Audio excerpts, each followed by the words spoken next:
No BS Nutrition is still physical distancing, and we're not mad about it.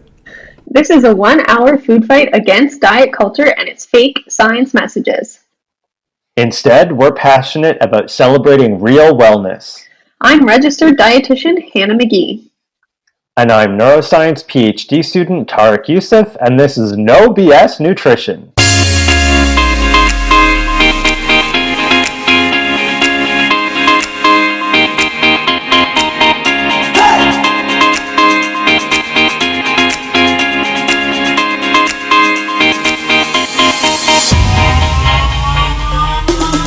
Hannah, I feel like we've been here before. Oh gosh, Tareq, I know we've been here before. This episode is brought to you by Arctic King. Just kidding. You probably actually won't even see that in the video. We bought an air conditioner.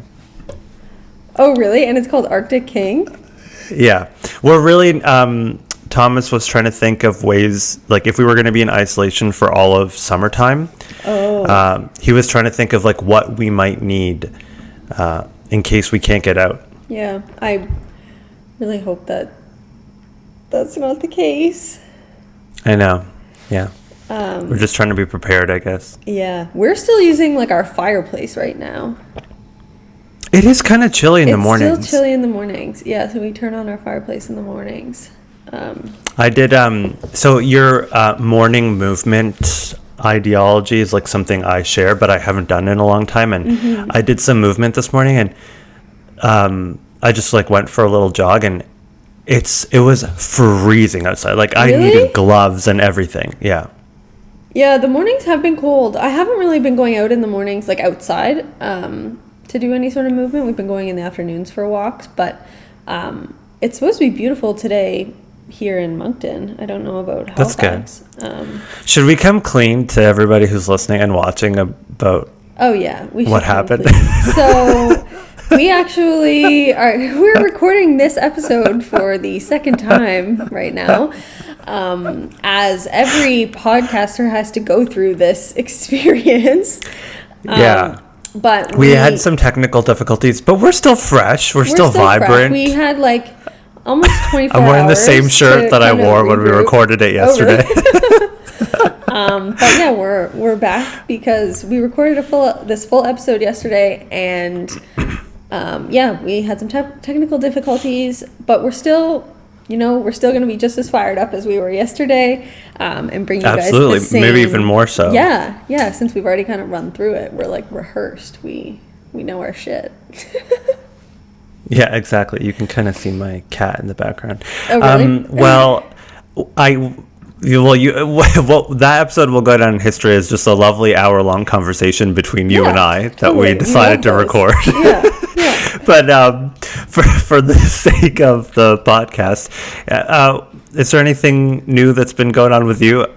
I'm going to act surprised now at everything Honestly, you said. I can't even remember what I said yesterday. No, not really with us. I mean, we're still obviously social distancing, trying to stay in the house as much as possible. We're kind of lucky that we live in like a suburb essentially, and it's pretty quiet and pretty new, so there's not a ton of people around, so we're able to still get outside in our neighborhood for walks and really not have to worry about coming in contact with other people, where it's very easy. Right. If there's big streets, and it's very easy to stay much more than 6 feet apart. So yeah, I'm lucky that we're still able to kind of get outside. So that's good. That's what I'm grateful for, I guess, this morning. What about you? How are you doing?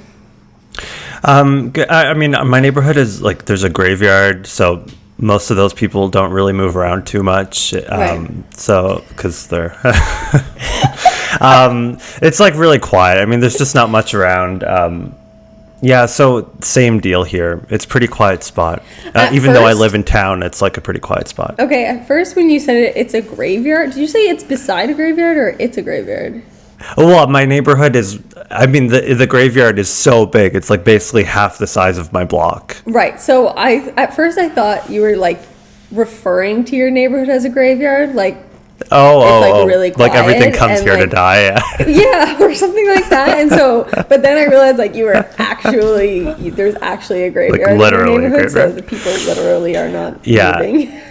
It's a pretty quiet spot. And I mean, there's maybe even less traffic because the public transit is running less and less. So less Right. people are like out trying to catch the bus Right. and stuff like Yeah. that.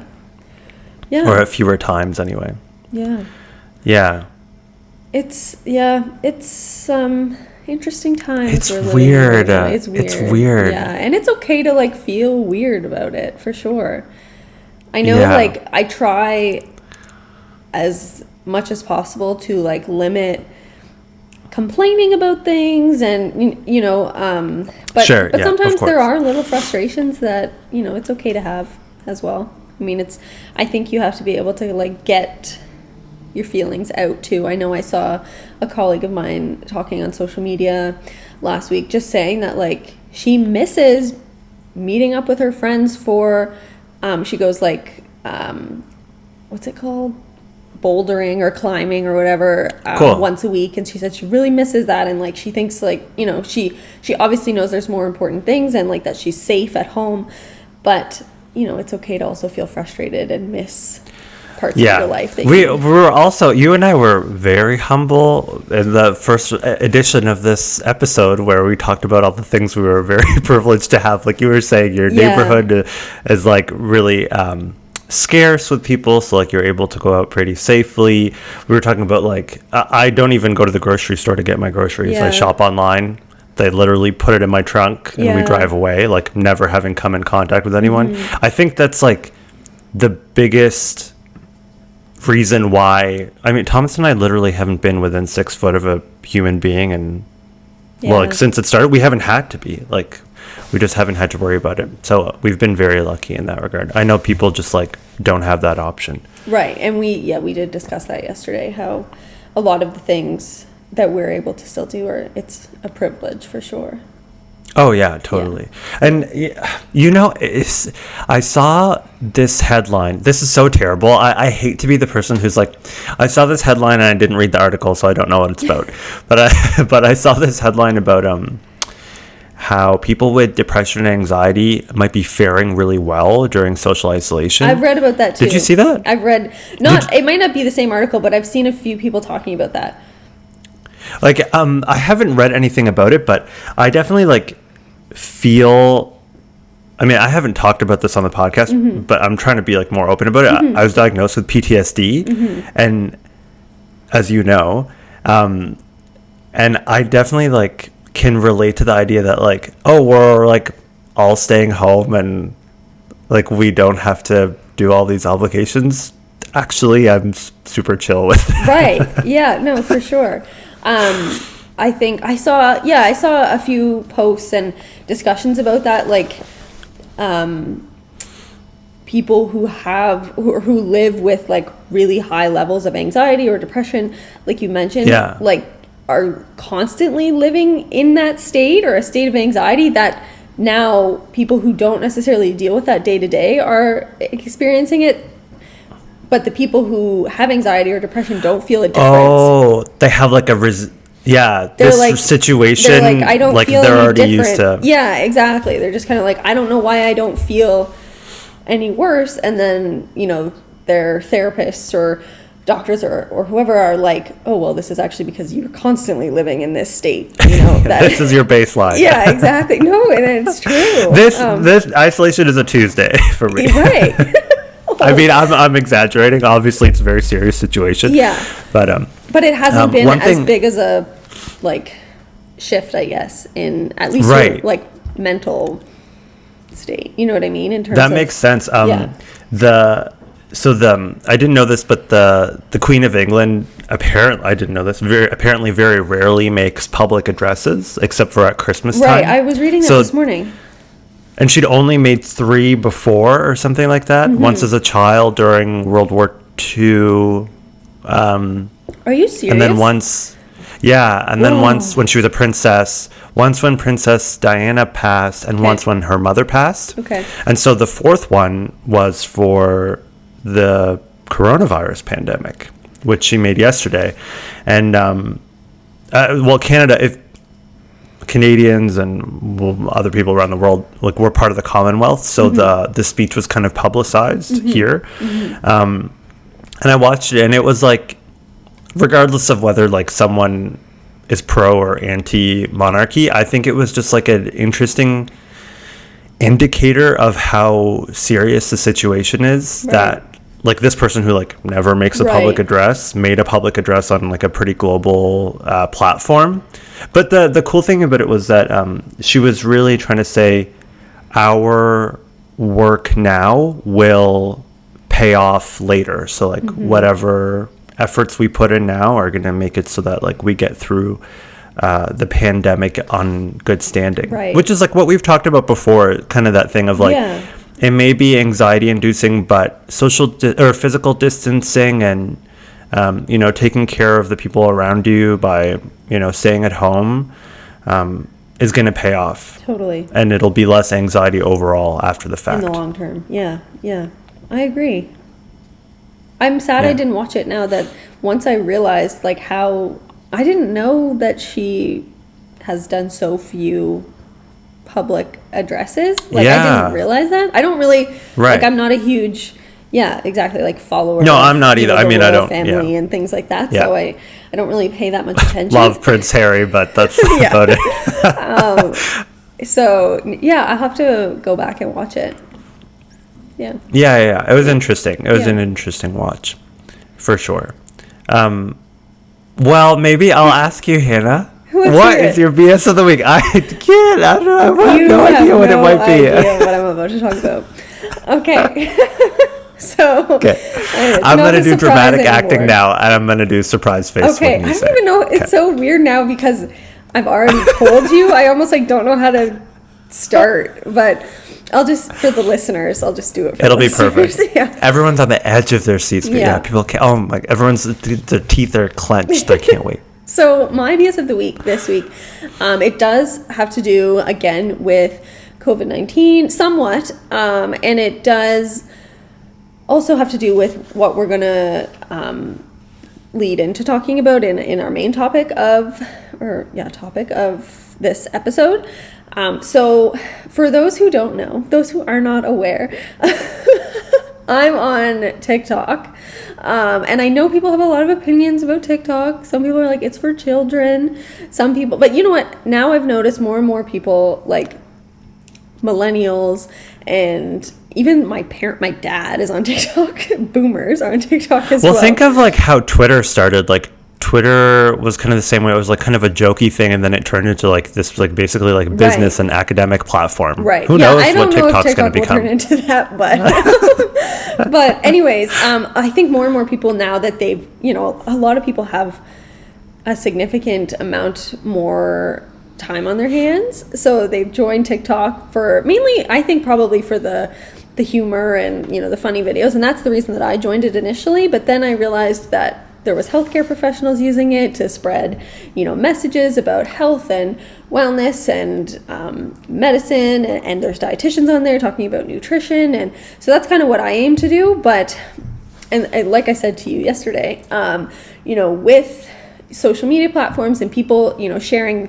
you know, healthcare professionals and professionals sharing their messages, there's also going to be non-professionals or, you know, people who don't have credentials sharing similar information or sharing their own opinions or their own interpretations on health and wellness. And I've come across a lot of that on TikTok, just like Instagram and Twitter and whatnot. And I wanted to share this BS beverage that I came across last week. So essentially it's like another detox or cleanse drink. It's like a mixture of hot water, lemon and cinnamon, lemon juice and cinnamon. And it got it probably has more now, but when I last looked, it had over 1.7 million views on TikTok and around 250,000 likes. And the video, or the TikTok, was created by a 20-year-old young woman who has no apparent credentials. She just appears to be on a weight loss journey, and she's documenting it on her TikTok account. And in this video, she was sharing her recipe for this like weight loss beverage that she drinks every day. And the first thing that she claims in the video is, this is an easy and effective recipe that will help you lose weight, not gain the quote unquote Corona 15 or the Quarantine 15, which we'll talk more about, as you guys can tell from the title of this episode. And then she also says, and it will boost your immune system. And then she claims that she's lost 21 pounds so far, and she drinks this every day. So there's already like so much wrong with all of those statements. Totally.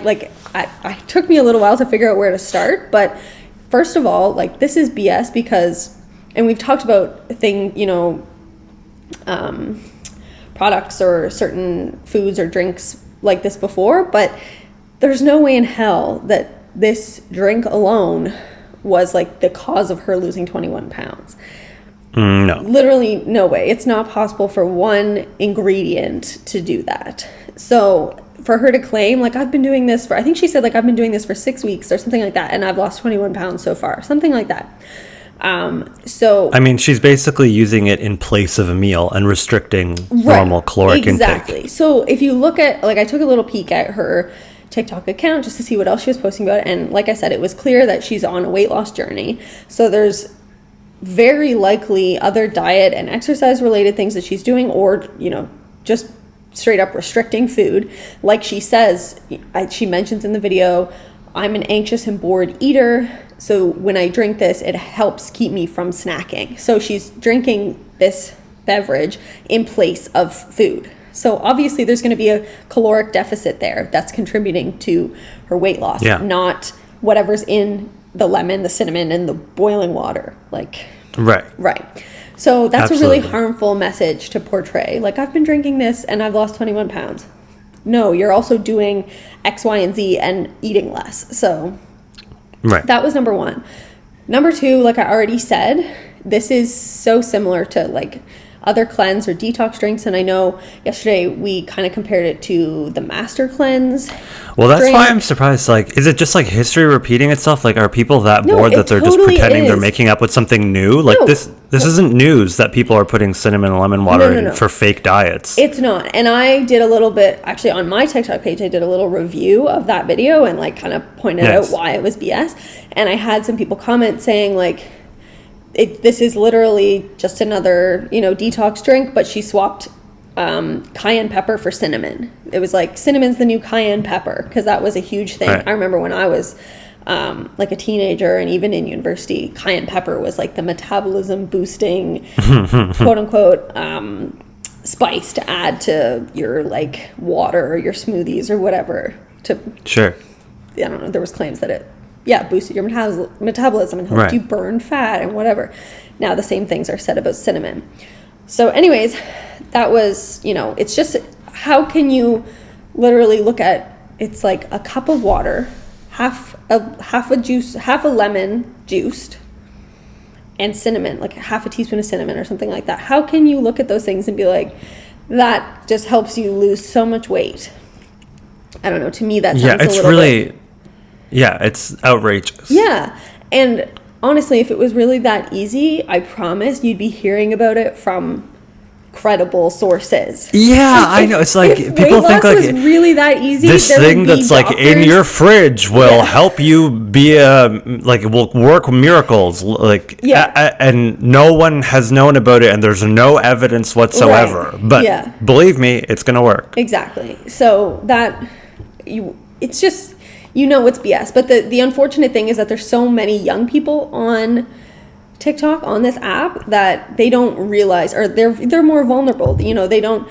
And maybe even like generationally, they haven't experienced like the Master Cleanse and all of the debunking of that. So now for the first time, they're experiencing this kind of quote cleanse, detox. None of that work. None of that exists. And so they're seeing it for the first time. Right. As a 14-year-old girl, even a 16-year-old or 18-year-old girl, like, if someone told me those things, I didn't know any better. Like, I wasn't at the point where I had learned that, the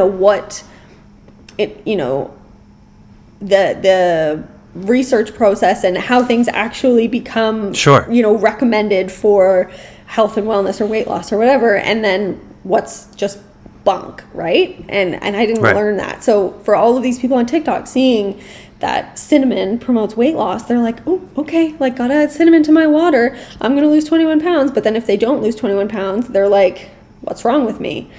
Why isn't it working Yeah. for me? So that's really harmful. And also the fact that she will just, I guess we can save the part about the Corona 15 and the Quarantine-15 for the main Topic. discussion. Yeah, but Yeah. she also says that it will boost your immune system, which there is so much of that flying around social media right now. Obviously, with the COVID-19 pandemic, people are claiming that such and such will boost your immune system, will protect against coronavirus. We talked about that last week, and we know that things don't boost your immune system. Like you don't ingest them and all of a sudden, like, boom, your immune system is suddenly 5 times You have better. like what, Or, a like, million more immune Right, cells, and they're right. like they live longer. No. It's like none of that happens. It doesn't work like that. Yes, you can support your immune system through various things, diet being one of them. And yes, there are certain nutrients that, you consume.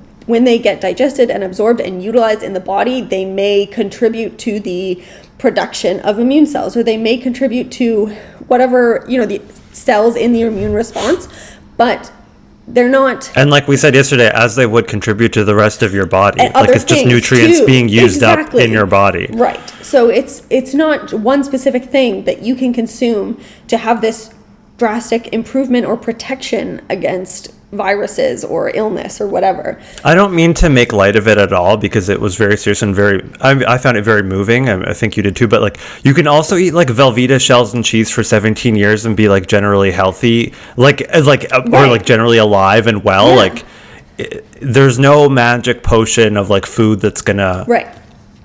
completely reformulate your body. Like, it takes Totally. a combination of good nutrition and taking care of yourself in other ways as well, your Yeah. mind, and through movement Yeah. to like be generally healthy, which will contribute to having a good immune system. I agree. Yeah. And so Right? what Like- episode did we talk about that? Just for reference for the people listening. Oh, I think it was when did we talk about that? It was an early episode. It was in season 1. Yeah. Yeah, it was like an early episode like 2 even. yeah, I think it was episode 2 where we talked about, we won't get into it, but a young man who strictly ate Velveeta shells and cheese for years, right? Like 17 years, and he I was think. generally Yeah. healthy. So if you guys want to hear about that. Well, which we kind of like talked about that a little bit, like how generally healthy he was, but Yeah. basically his doctor told him he was like fine, which Yeah. is complicated, but anyway. Yeah, Go anyways. listen to that episode. Yeah, if you want more details on that, you can go listen to that episode. Okay, so one last thing about this is that I did do a little peek into the research about cinnamon, because I had heard before on social media, like really, not dietitians, but just Yeah. other wellness influencers claiming that cinnamon has these not necessarily weight loss benefits, but benefits related to blood sugar, and people claiming that it helps stabilize or balance blood sugar. And I don't know. And I obviously, when I heard people talking about this, I kind of rolled my eyes, because it's not likely that, a spice can make this dramatic effect on your blood sugar. So I was just interested, and I took a peek, and there has been some research done. The most that I could find were a couple reviews of studies, both from 2016 actually. And I'll try to sum it up. I know I've been talking for a long time, so I'll try to sum this up. No, it's perfect. It's quickly, great. But basically, so the first review, it reviewed 10 different studies, and it was published in the Journal of Pharmacy Practice. It did show an average reduction in fasting blood glucose. So that's your blood sugar. HB1C. No. Is that right? No. Fasting blood glucose is in the morning, like when you first wake up and you haven't eaten, fasting, right? Oh, right. So Okay. you haven't had anything to eat yet. That's your blood sugar level before you've eaten anything. Okay. So it did see a reduction in fasting blood glucose with cinnamon that was better than other common dietary supplements, like ginseng and fenugreek and chromium, which are other just like things found in food or supplements. Yeah, exactly. So, but then it goes on to say that this reduction in fasting blood sugar was modest.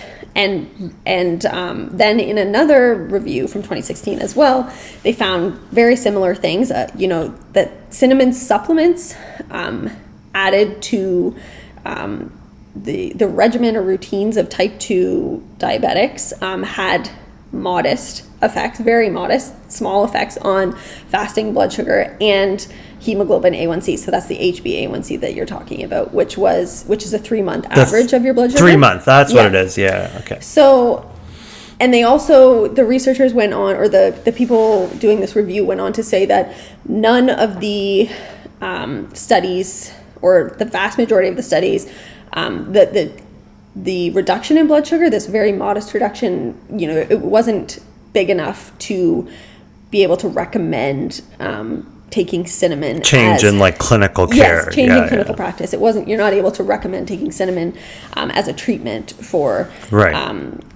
type 2 diabetes or a blood sugar reduction treatment. The reviews of these studies said that there wasn't enough reduction in fasting blood sugar or hemoglobin A1C to make any new recommendations for diabetes treatment. They basically concluded continue with the recommendations for lifestyle, diet, and hypoglycemic medications. We can't add cinnamon to the roster for recommendations or treatment of type 2 diabetes. So it's really important to recognize that, and also realize that these studies were done on type 2 diabetic patients. They weren't, we can't ascribe any of those results to just the general population. And hold on, let me bring up my notes. Totally. And the other thing is like, just very briefly, I'll mention, although there's evidence for something, although there's a scientific paper, it doesn't necessarily always mean that evidence is like perfect evidence to move forward with in that field. Just like you're saying, like clinical recommendations weren't changed. And, you brought up a good point earlier when we were talking, that it takes an expert to judge whether or not something, just because there's evidence, just because there's a scientific paper, whether or not it's credible. And that's why we have dietitians, like you were saying. That's why we have scientists and medical doctors to be able to judge whether or not emerging science is actually, rigorous enough to contribute to changes in clinical practice. We can actually translate that science, like look at the research methods and look at the conclusions and look at the limitations and say whether or not this is something you should actually pay attention to, or there still needs to be more research done before you can actually jump on. I bet I could find a paper on pretty much anything. I bet I could find a paper about like asparagus having anti-cancer effects. Sure. I'm sure I could look it up. Yeah. Doesn't mean that it does. Right, exactly.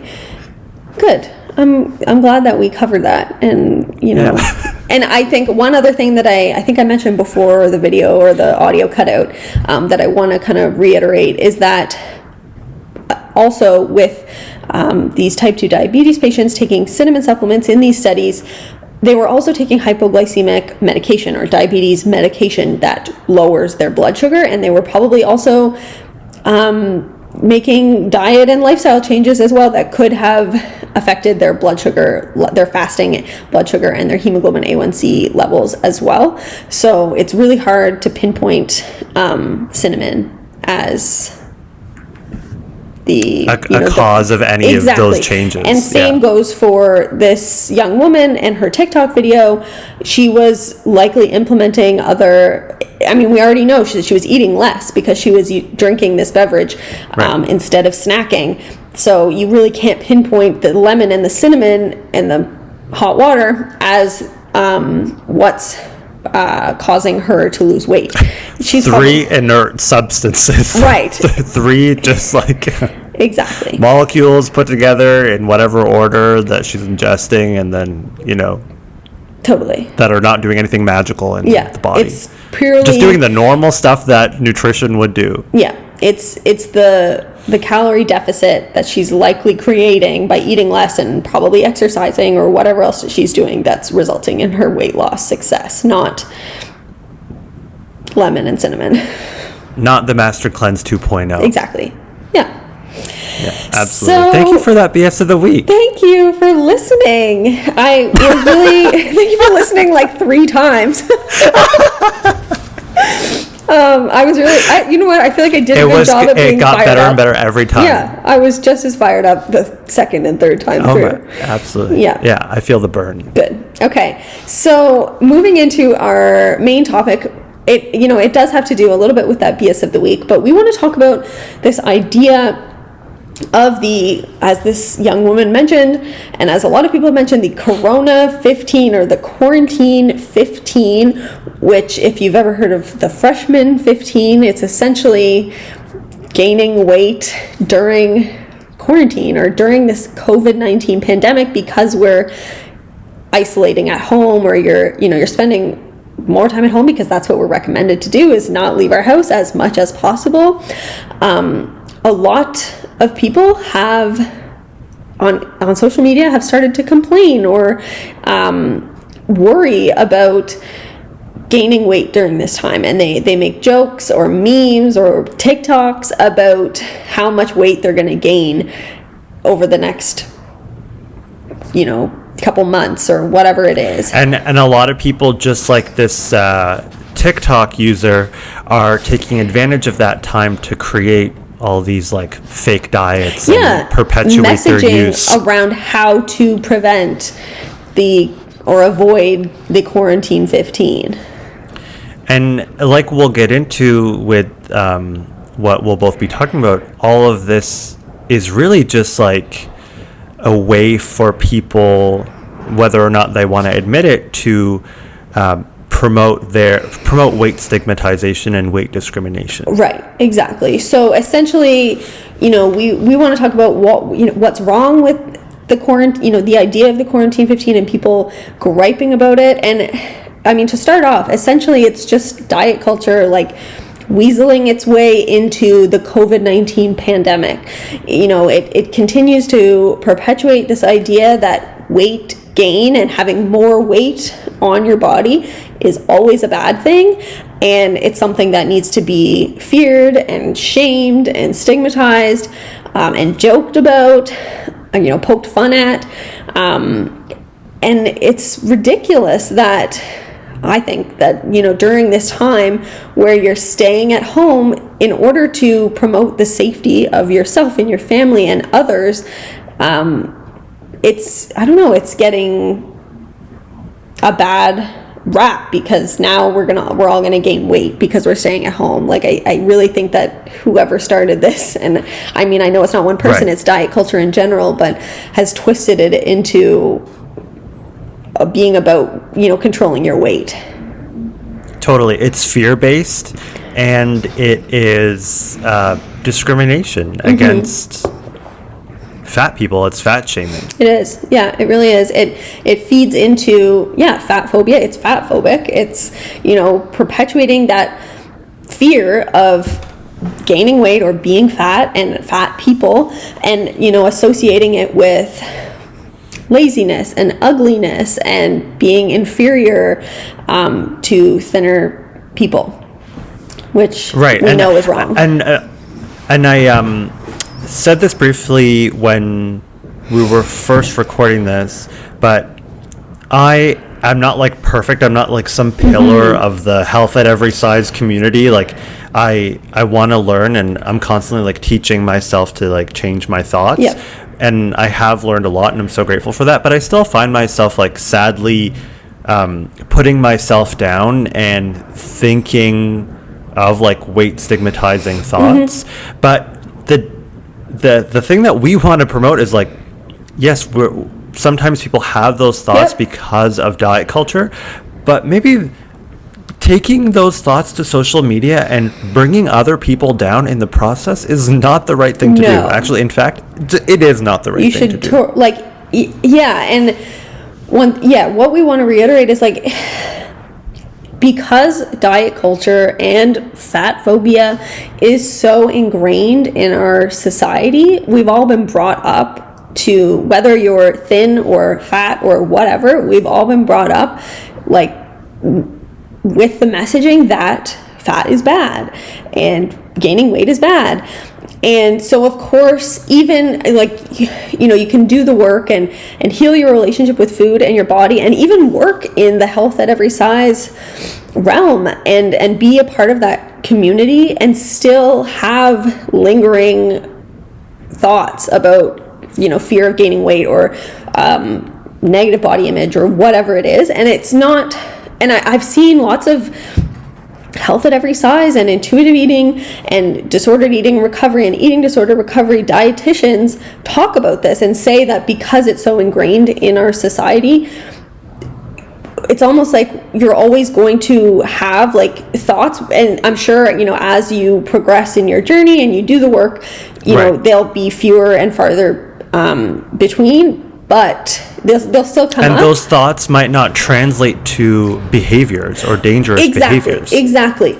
And that's kind of, it's being able to shut those thoughts down and remind yourself, no, like my worth is more than my body size or my weight.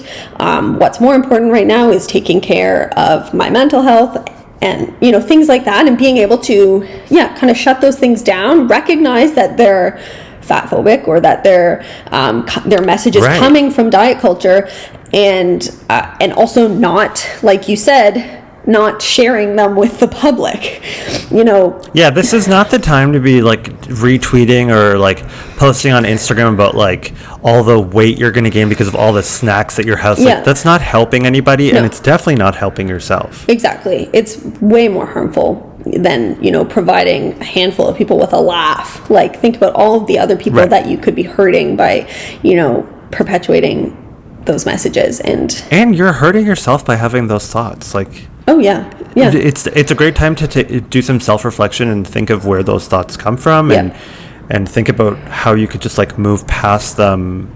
It would be very healing. Maybe read Hunger by Roxane Gay. Yeah, great book.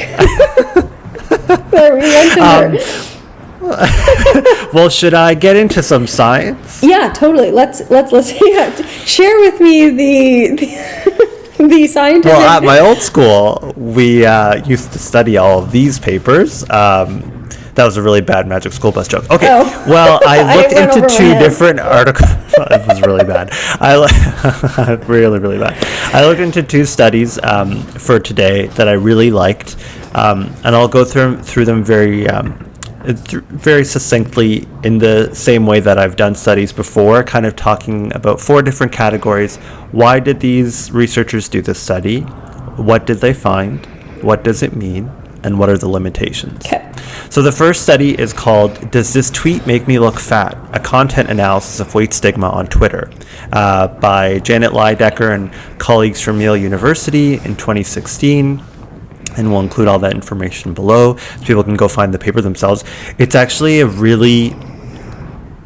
I don't usually get emotional reading a scientific paper. I study the retina, and as much as I can be passionate about vision research and vision restoration and the neurobiology of vision, I don't often find myself like cringing or crying. But this paper was really, really emotional because of the just like the reality of the material that they were discussing. So they wanted to study weight stigma. So what is that? Very briefly, it's like negative attitudes, it's stereotyping and discrimination based on body size. And unfortunately, all of this is on the rise. And it's pretty obvious because communications are increasing as social media grows more popular. And I thought it was pretty pertinent to our topic of the Quarantine-15, because communications are even maybe heightened right now because people are physically distant, so they're taking to social media to communicate even more. But of course, this happens all the time, whether or not there's a pandemic. There's weight stigma at work, at school, in the media with the underrepresentation of fat individuals, in the healthcare system, which I'll talk about more in the next study. And that weight stigma is unfortunately associated with depression, body dissatisfaction, disordered eating, isolation, which people don't really have a choice right now, economic hardship, and so on. People consider weight stigma acceptable, unfortunately, because they wrongly believe that obesity is caused by a lack of personal responsibility. So there's some studies indicating those kinds of thoughts linked to people who are obese, fat people, and that overweight people are like stupid or lazy. It's this really sad stigmatization that actually like really affects people and how they live their lives. This kind of perpetuation and normalization of that language of body dissatisfaction and disordered eating patterns, it's like, I don't know, it's like degrades fat people's bodies. It shames people. Yeah, totally. And this is on the rise on social media. And there's actually little research about this kind of communication specifically on Twitter. So this is why this study wanted to do it. Right. They looked at the term fat, which we can talk about a little bit more, which is being reclaimed in the fat community, or is that a thing? Fat community, by fat people, the word fat is being reclaimed. Absolutely, yeah. But even still, it is still being used with a negative connotation, sadly. So they looked on Twitter, and they had their hypothesis was that the word fat would be associated with weight stigma in various tweets. So what did they find? They had about 5,000 tweets that they found with the word fat in a specific 4-hour time period. And like I was mentioning before, it was kind of shocking to me that of those 5,000 tweets, it was about over 5% of tweets made in that 4-hour time period included the word fat, which seems like a lot of tweets to be talking about fat and fat. In a 4-hour time period, in a 4-hour period on Twitter, like all those millions of users. Right. So the scientists looked at the perceived intent of the message, whether it was, for example, a negative message or a neutral message that was intended by the person who was tweeting. So obviously they were inferring this. They weren't talking to the authors themselves. 56% of the tweets had a negative intention, and around 30% were neutral. Some of the tweets were so awful, I'm not repeating them here, but just so that people who are listening or watching the video of the podcast get an idea. A tweet that would be categorized as negative, for example, would be like, feeling really fat right now, not eating again until next Tuesday. So that would be categorized as negative. Okay. Versus, here's a neutral message. You need to burn approximately 3,500 calories to lose a pound of fat. Okay. So that was categorized by the researchers as neutral. Only 7% of tweets were what they called pro-fat or positive. Okay. So for example, here's a tweet. Someone wrote in the girls' bathroom, if you're not a size 0 to 4, you're fat. Really? What a sad, insecure life you live. Okay. So that would be categorized as pro-fat. Right. Very, very few of the tweets were pro-fat. And the tweets with weight stigmatizing messages, the negative tweets, were more often than not related to gluttony, unattractiveness, being less sexually desirable, sedentary lifestyles, laziness, and stupidity. Really sad stuff. Mm-hmm. So what does it all mean? So it is good evidence that there is indeed a promotion of weight stigma and weight discrimination on Twitter. Okay. And it prompted the idea for the researchers that healthcare providers might want to address weight stigma on social media with their patients. Maybe it's something that people don't talk about enough. Right. How we experience weight stigma online. We know it's there, but maybe healthcare professionals can help us, dietitians can help us, doctors can help us deal with those kinds of things, which they definitely can. Weight stigma and discrimination is associated with decreased motivation to lose weight, increased depression and anxiety, more frequent binge eating, less physical activity. People feel degraded, and it really affects them. Right.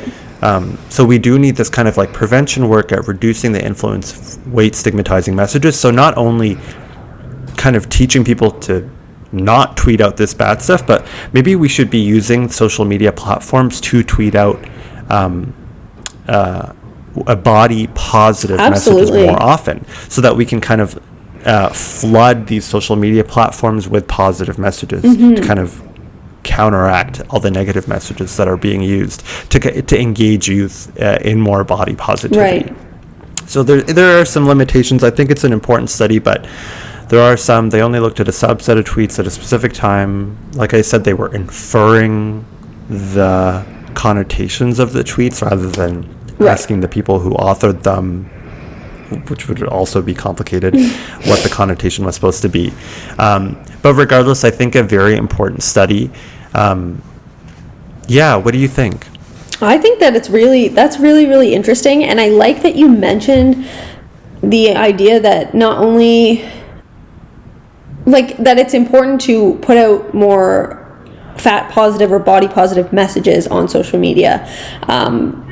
As they highlighted, there's way less of that, and I think that definitely could have. I think because there's so many social media users that it's such a powerful way to reach people, and I think sometimes I forget that we're, for lack of a better term, like woke in the when it comes to weight stigma and fat phobia, and I'm not saying we're, like you said, we're not perfect, and I think there's always work to be done, but we recognize the harmful effects of weight stigma, and we support and believe in health at every size, but I think a lot of people are not on board, or they've never heard of it, or they've never heard of fat phobia, or they've never heard of weight stigma, and so talking about these things, or they're like friendly to people's faces, but they still tweet out these they have Instagram out these harmful messages. They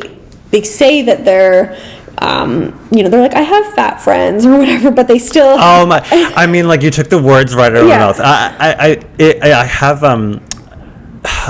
I don't mean to change the subject, but I can really relate this to like being a queer person, like hearing those kinds of things, like, I'm an ally, but like you tweeted out this like slur, or you I heard you like said this bad thing, or like the thing you're just mentioning has like a really negative connotation, people who are like, actually oh my gosh, discriminatory. no, I'm not homophobic, but then they clearly have these internal beliefs that express themselves, and diet culture and there. Like works the same way. Right, exactly.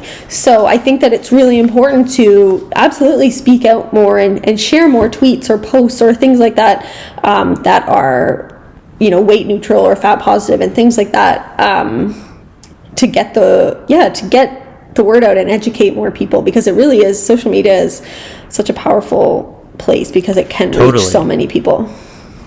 And that's why I was really interested by the next study, because not only is it like social media is like such a big part of our lives, but like obviously our health is such a big part of our lives.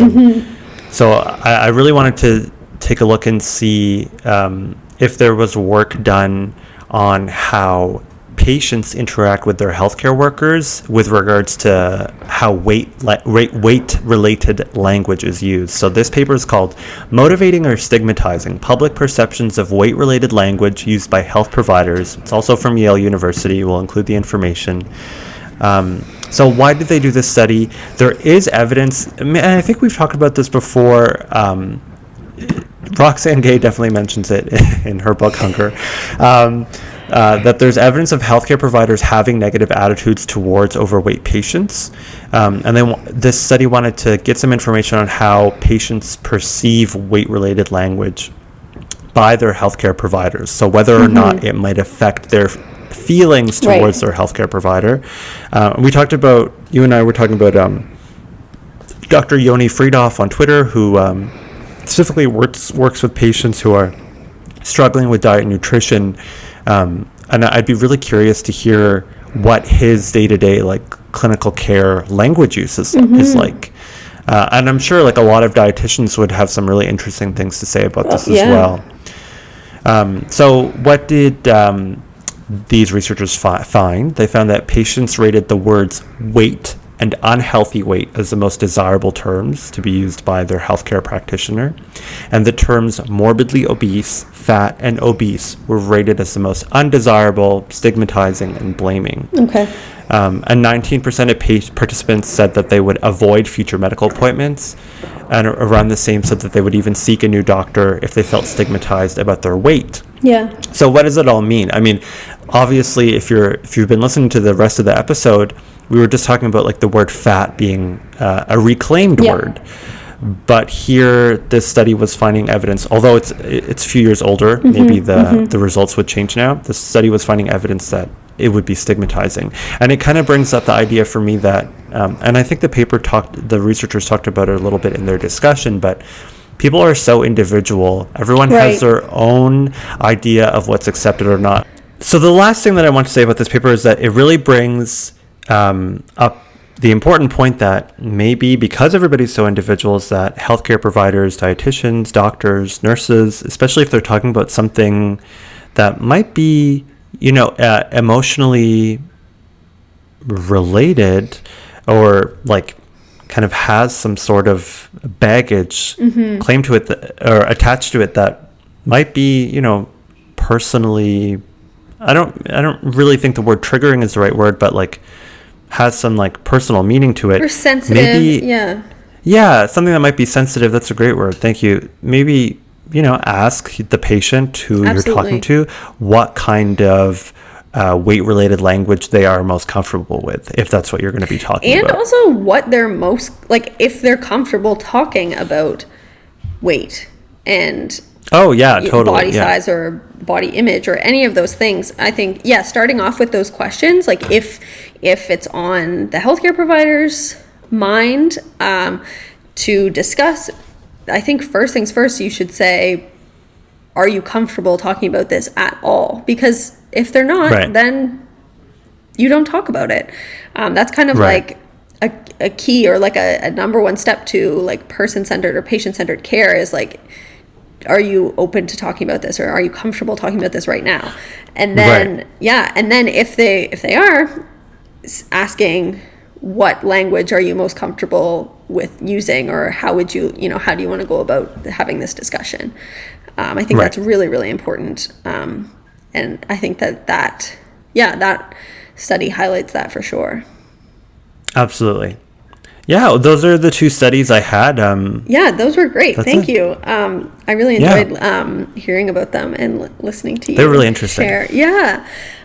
So one thing I guess that I just want to add to this conversation about the Quarantine-15 and kind of what's wrong with the idea of it, or joking about it, or complaining about it, or fearing it, is that it's just really inappropriate right now, or it's if that's what you have the time to worry about, or the energy to worry about, then I guess maybe that shows a lot of privilege.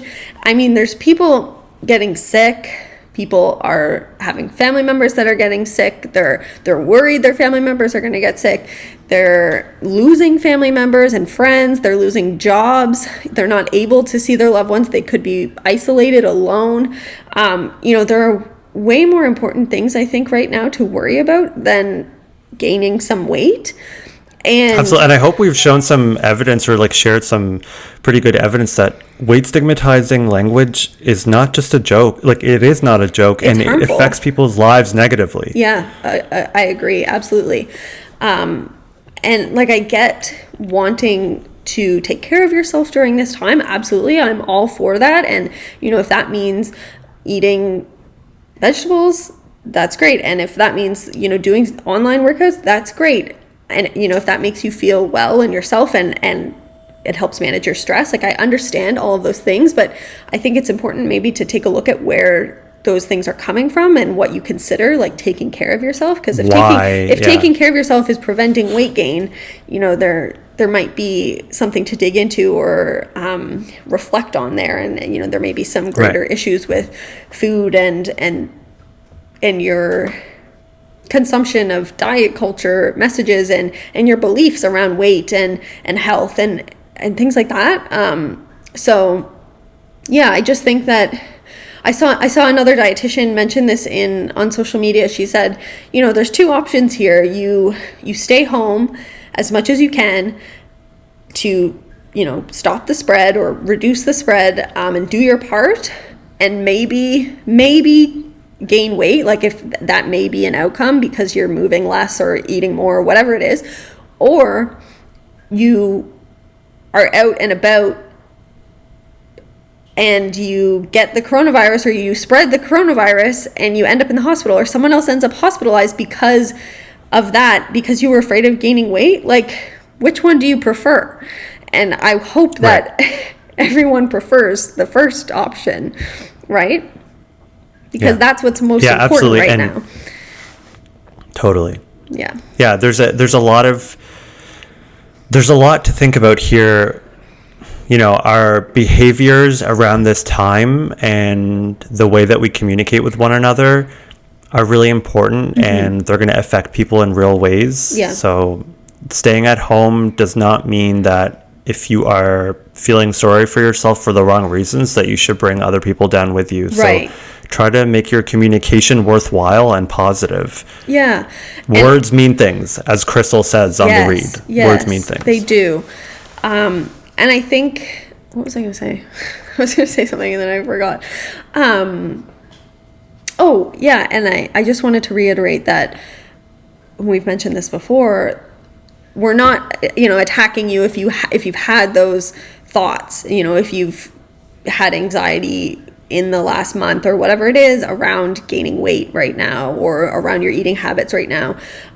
Those are valid because, like we said, it's so ingrained in our society to think about those things and have anxiety about those things. But maybe it's a time to do some reflecting and think about why you're having those thoughts and what your beliefs are around weight gain and your own body and your own eating habits, and maybe do a little bit of work in that area. Absolutely. And there's some really easy things to do. Just like, don't engage with that kind of Quarantine-15 weight discrimination content.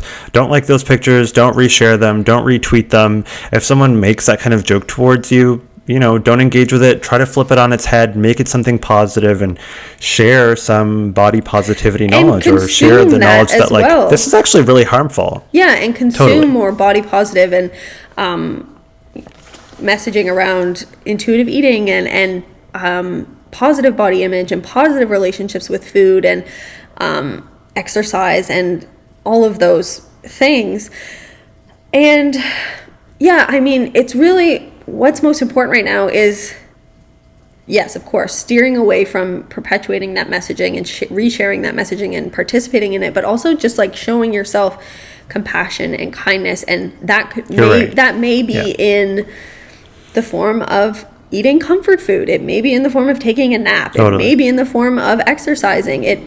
Whatever it is for you, I think it's most important right now to be showing yourself compassion and kindness and not stressing about your weight, because that's really so, in terms of importance, it's so minuscule right now.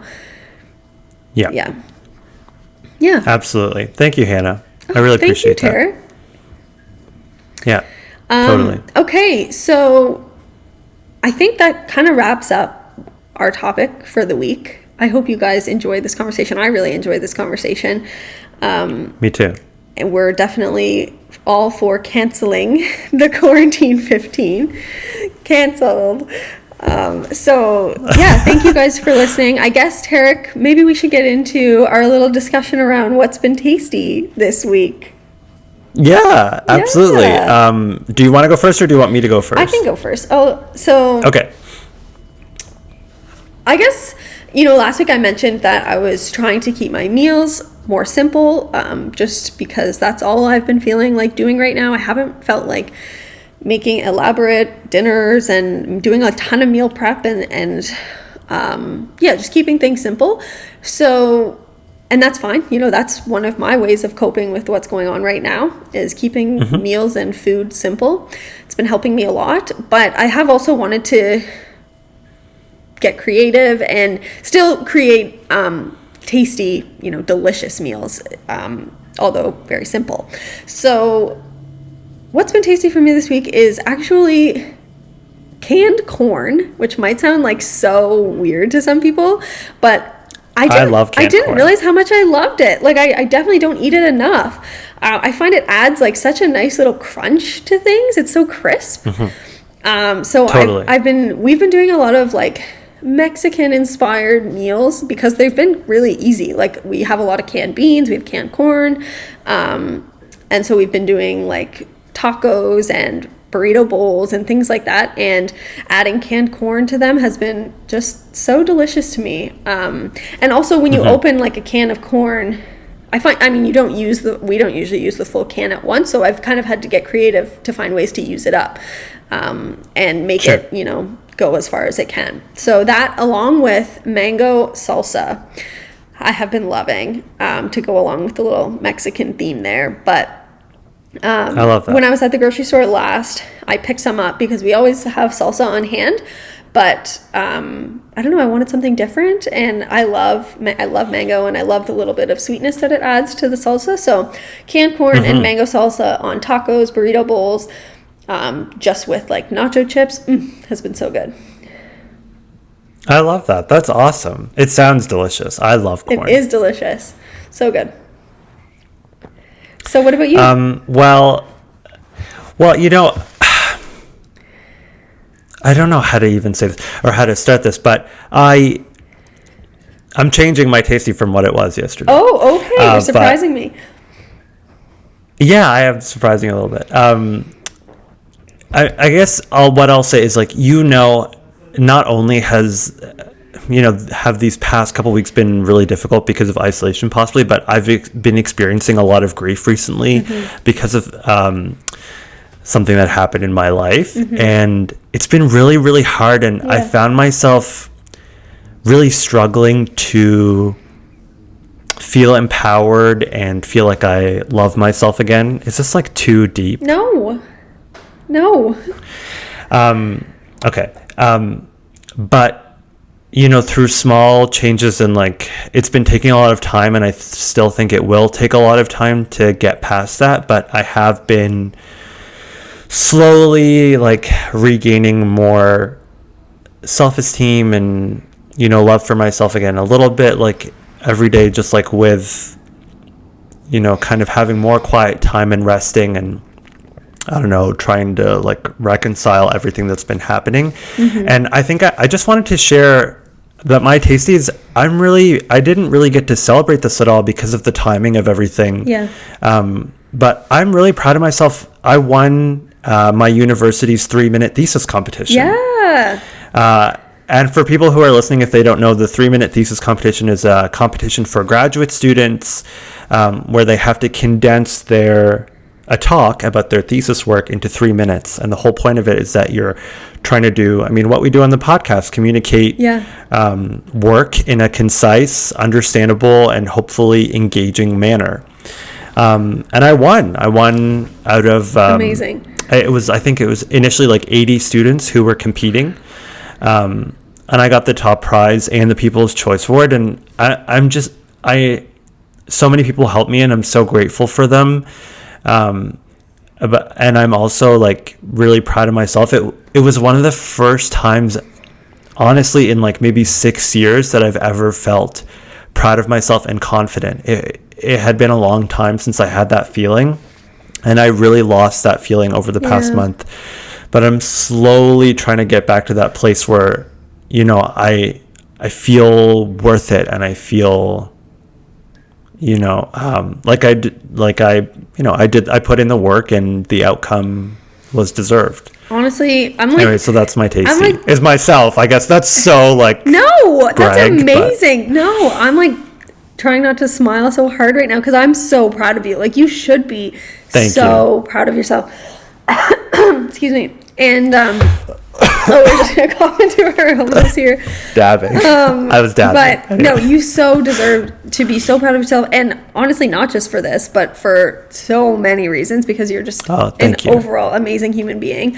But it was phenomenal. Like, your 3-minute thesis presentation was phenomenal. You deserve to win, absolutely. And we're all so proud of you. I think I shared on the podcast You're so sweet. Instagram anyways that you won, and like for everyone to Oh, go congratulate you. I'm I don't know pretty if I sure I even did, noticed that. or maybe Oh, it was that's on so my nice. Thank Instagram. you. It was on one of the social You're media so pages sweet. that I shared, and maybe we should, I don't know, if you're comfortable with it, we could share your Link in the description. yeah, we could share your performance or yeah, your presentation, not your performance, your presentation with, but it was a bit of a performance too. Like it was, Song and I'm very gestural. yeah, it was awesome.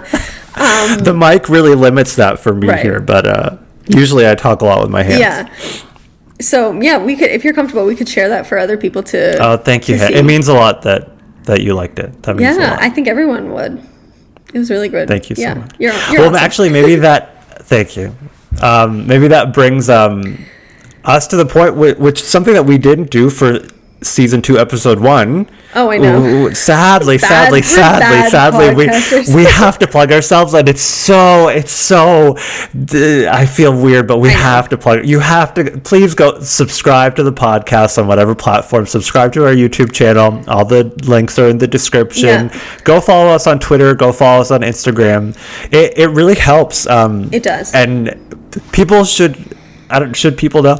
It costs us money to do this. We don't make Yep. any money. We actually pay to Yep. have. Sadly, in 2020, you have to pay to have a podcast, Yep. and sadly, Yep. a lot of people are making the decision to have their own podcast, and we happen to be some of those people who are making that decision to have their own Say It Yeah. With Me podcast.